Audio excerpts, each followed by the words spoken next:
ده في الجسم. خش الكماليه كده العب. ايوه كده.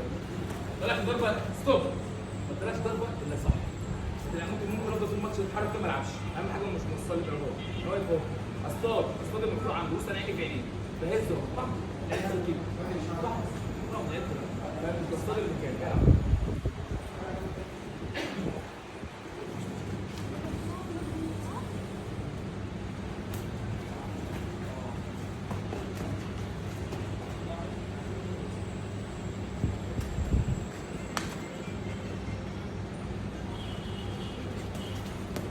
ستوب. دي عندي فيها ايه ملل. دي ملل. ما تطلعش خالص. وانت اشتغل. العب. اطلع بالثانيه فاضيه.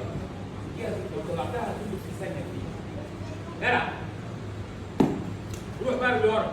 هو جاي معاك. خش جوه ما تخافش. ارمي رجلك لورا. ايوه كده الله ينور عليك. رجلك الثانيه برافو. ستوب. لبست.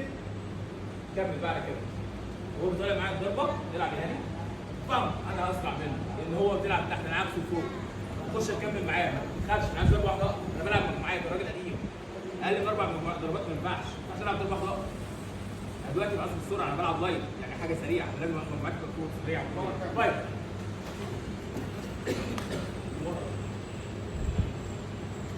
روح معاك ستوب احسن ما ترددش في اللعب العب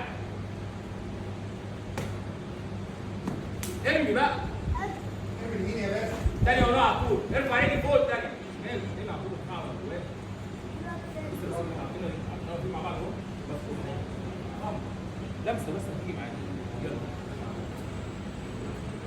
ها خش اطلع تاني اطلع بقى برافو عليك ستوب كيف صح هو خد النظام فايت ستوب